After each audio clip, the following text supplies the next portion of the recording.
Hi, I'm Mark Scherer, the CEO and founder of Encompass Life and the host of the Wellness Revolution podcast. And what we're doing here at the Wellness Revolution is we're looking for disruptive technologies in the health and well-being of our fellow citizens. And we have on the show today Aurelie Biehler, who is living in New York through Sweden, and she has a new way of making end of life services affordable and easy for people. And I'm glad to have her on the show. So, Arlene, welcome. Hi, Mark. Thanks for having me. You're welcome. So, how did you get into, well, first describe what Memoria is, Yeah, and then tell me how or why you got into it. absolutely. So, Memoria is really your online platform that helps families arrange a funeral from the comfort of home. The way it works is families pick only what they need from, services to products, and then they purchase everything in one place. The idea here is to remove the kind of one size fits all approach that's pretty prevalent in the funeral world and instead create a funeral service that truly reflects the legacy of your loved one. And though, in addition, it removes, the inconvenience of having to travel to a funeral home, which is, a pretty grim place, and talk to a total stranger during a time of intense emotions. And I believe some of those guys kind of take advantage of those intense emotional situations as well. Yes, that's correct. I feel like, some funeral homes are truly wonderful and they do, take care of families the best they can. But when we did a lot of customer research in the beginning, we definitely found a lot of families that were saying they had been, taken advantage of because you've never done this before. It's something that's completely new to you and you're overwhelmed with emotion. So you are looking for guidance in that moment, and whatever an expert will tell you, you will believe. And so if someone says if you truly loved your mother, you would probably spend 5K more on this casket, then you're going to think about it, right? And so you're Right. going to their feedback or their suggestions, which is, so wrong. You don't need to spend $8,000 or $10,000 on a funerals to truly remember your loved one. So yeah, we're trying to, bring to your point a bit more of a cost-effective approach. Gotcha. Yeah. And the services you offer, you mentioned you have um, cremation. Do you also do caskets and everything as well? Yeah. So what we started with originally, we weren't sure if customers, especially when you think about our customers, they're 50, 60, sometimes even 70 years old. And so we weren't sure if they would be comfortable purchasing, things like that online. So we started with products only. So we still have anything ranging from caskets, urns, flowers, prayer cards. So anything you might need for a funeral, we have it on our platform and we ship all over the US. And that definitely took off. We saw, great engagement there. And so that gave us conviction to start offering services. And so we've recently launched cremation services in New York State. Wait a minute. So you ship caskets all over the U.S.? Yes, we do. So we work with a bunch of different vendors that are more, experts in their own field. So we have a provider for caskets, for example. But yes, Uh, we ship caskets, urns, whatever you need all over the US. That's right. all right. So person lives in an apartment. Here comes a casket delivered to Well, him. so you No, laugh, nothing but suspicious going on here at all. no. Nothing. It's actually quite funny because the way it works is usually there's, thank goodness, a rule that not everyone knows about, but there's a federal rule that says funeral homes have to accept a casket that comes from online or outside of, their funeral home, which is amazing. Otherwise, back then when the rule was not existent, they would just, impose whatever price they wanted on the casket. So now you can go online, buy a casket for $1,000, $2,000 and have it shipped to the funeral home, which is what most people do. But Uh, we've had instances where, for some reason, the families want the funeral home, the casket delivered to their home first. So yeah, I don't know how that looked like for, their neighbors, but it must have been quite interesting. yeah, we're planning a Halloween party. We're dressing up Right, as bad guys. right. Well, you laugh, but Taylor Swift did her one of her videos or her, music videos. She had a casket coming from our provider. And then Sabrina Carpenter also had a casket that came from our line as well. And so sometimes even in the New York theaters, we've actually provided one or two caskets to them as well. So that does Gotcha. exist. So the person would have the embalmer pick up the funeral home pick up the body, right? Go down there, get embalmed, and then you would have the casket delivered to that person, to that funeral home. And I assume you got really quick delivery because you Yeah. require it. Exactly. So we operate at different warehouses in the country. But in some situations we definitely offer overnight. Our free shipping actually is 2 business days, which is pretty good for a casket. But we do have situations where people need it the next day, or things like that, which, we can accommodate as well. So, it's about figuring out the logistical part, but yeah, whatever your timeline is, we can help you out. What does it generally save the customer? In terms of money? Yes, ma'am.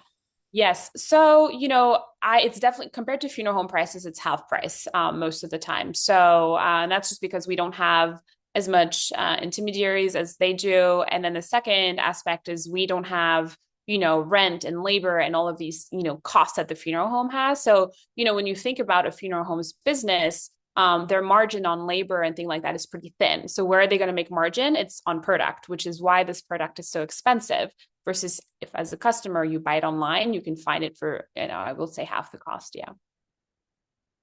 Gotcha. So are they trying to make it up in another way, like inflating their prices on something else, or do you know? Yes, well, the thing is like that's, an interesting point of where the industry is going is as a funeral home, traditionally they wouldn't make a lot of money on like the burial itself. They would make money on like transportation. So they'll, maybe transportation costs really $50, but they'll sell it to you for $200 and they'll be like, well, we have the nice limousine and we have this and that. And so, or the flowers, maybe it costs them $50 to their florist, but they're going to sell it to you for again, $200, $300. Yeah. And so, yeah. So they mark up everything. They mark up, which is, Yeah, yeah, it's it's just business. Yeah, yeah. Yeah. I've had numerous businesses. Understand the overhead and how you got to mark it up. exactly. Cool. And what I saw on your application that you're going out to raise money in 2025. Yeah, so that's it's a good question in terms of where we're at now. Our product line has been very successful. And so we could technically keep going without external funding. But I think if we really want to be this kind of, startup company that offers services and really is at the forefront, to customers, and true alternative to funeral home, we probably will need to raise. So we did a pre-seed in 2022. And I don't think we'll do a seed. We're trying to do directly to Series A, see what happens. So we're trying to finalize some of those milestones and metrics. And yeah, potentially do a raise with institutional capital next year. Gotcha. So is your idea to take this public, or where are you going with all this? When I started out 2 years ago, 2.5 years ago, you all start with this kind of founder dream of taking your company public in 8 years. I think the markets have changed a lot since then. And you just have to be a bit more realistic with what may or may not happen. So obviously I would love to build a huge company and take it public, but I think not enough people talk about maybe keeping more ownership to yourself. Maybe you don't have to do those crazy VC raises and you can get a very nice exit, as a smaller business owner, I would say. And so that's a little bit like the path there's 2 paths, right? And you kind of have to think through which you're going to commit to, because raising VC money means you're going to be, stuck with your investors for 10, 15 years sometimes. And so it's a long journey. So Right. are you resilient to go through that all? Yep. And then a lot of your ideas go out the window. And how can we increase profits? And all that stuff. Where's mine? Where's my money? Where's my money? Where's my money? Yep. Yep. I've done some of that as well. So, um, if you were give us your sales spiel for your client and why they should use you and your company. Yeah, so I think the first differentiator we have is you stay at home with your loved ones around you, right? And so there's no need to take your car when you are in the worst period of your Oh, life wow. to go face a total stranger that you've never met in a pretty grim environment.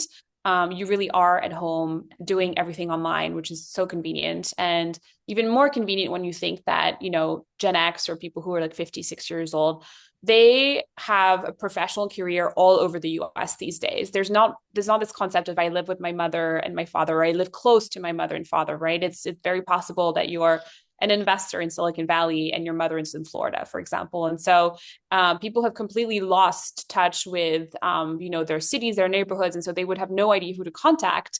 Of how to contact a funeral home, who to contact if something were to happen. So Mhm. again, the idea of doing this online is you would just type, reliable cremation services and you would find us. And so that's the first part. The second part is, people get that quite quickly. We are much cheaper than, funeral Mhm. homes. And so they like that. Do you have so somebody is watching this and they go, well, I'm just going to put this company's name down and give them a call, and go online. Do you also refer um, funeral homes in their area as well? Do you have a list of funeral homes you're partnered with also? So we partner with because we focus on cremation services, we have vendors. We have a network of crematoriums and partners, trade partners. We don't really work with funeral homes directly, just because they like to have, not that we're a direct threat to them per se, but they definitely have their process. They actually, a funeral home, most of the time, 90% of the time, a funeral home wants you to walk in through their door. And why that is because once you're there in person, they can exercise more pressure on you in terms Right, of right. ups. So they require you to come in person, I would say 90% of the time. And so that's why we don't really work with them. We kind of, have skipped that step and we just work directly with even a funeral home. When you think about them, not a lot of them have crematoriums on site. It's all, once Right, they've all that offsite. Yeah, it's yeah. all given to vendors, right? Which is the same people we work with. Gotcha. Yeah, it seemed like it would be wonderful if you could partner with the funeral homes as well and go and just walk them through and go, hey, this is what I like, this is what I like, this is what I like, and save the people going in and taking that pressure. You're right. So one thing we are thinking of, you have to be careful because you don't want to serve too many different clients at the same time. Hmm. But there definitely is, an aspect where we're actually seeing funeral homes use our tools for some aspects of Hmm. things. So we're thinking maybe there is an option to kind of give that tool to funeral homes and be like, just give the power back to your customers, let them pick. Hmm. Um, and so, but at least they would have a way to do it. Awesome. Cool. So how do people get in touch with you? So they find us online. So the way it works is people would type in, cremation service in New York or affordable cremation in New York or M- reliable cremation in New York. Memoria or Memoria? Memoria. Well, I would say like because we're still a young company, not a lot of people know the brand name yet. And so not a lot of people have heard of Memoria. It definitely works through word of mouth, which is I think the second way that people find us or know of us. But the first way is definitely, online advertising. And then, they come to the website and they either give us a call or they fill in the process that we have for them. Awesome. So I asked one question on the way out of the door for everybody. And my question to you is, what do you really love about life? I know, The right? first thing that came to my mind was that it has an end. And I think that is relevant in, my industry In a the little bit. perfect business, then. I mean, life is wonderful and you cherish life because it's not forever, right? Like it has a time limit. And so I think it just makes you appreciate, different stages of life so much more, experiences with humans. And I think, again, thinking about my industry and what I do is almost celebrating, it sounds counterintuitive, but it's not about like, okay, they passed and it's a grim time. It's okay, let's try to change the narrative to celebrating their life, the person that they were. And that's also what we're trying to do through our platform is a lot of people, come to us because they want options. They don't want this like cookie cutter funeral anymore. They're like, we have these ashes. What should we do with them? Well, you can scatter ashes. You can scatter ashes at sea. You can create diamonds from ashes. There's so many things. And so we're really trying to, give kind of the celebration of life moment back to these families. I think you're muted. Sorry. Oh, pardon. Yeah, I've heard about the diamond process. That's kind of cool as well. Yeah, it's super So, so, cool. so you do that service as well? Yes, so we partner with a company that does that. And so again, we are more this Right. Imagine platform is like we offer the options and then we partner with the people who know how to, do it. Right. Right. Awesome. Cool. Well, Aurelie, it's great having you on the show. I wish you much success and whatever you go, if you go public or you can stay private and just you have a wonderful time doing what you're doing and help a lot of people as well. So thank you for being on the show. Well, thank you so much for having me, Mark. You're welcome. Blessings.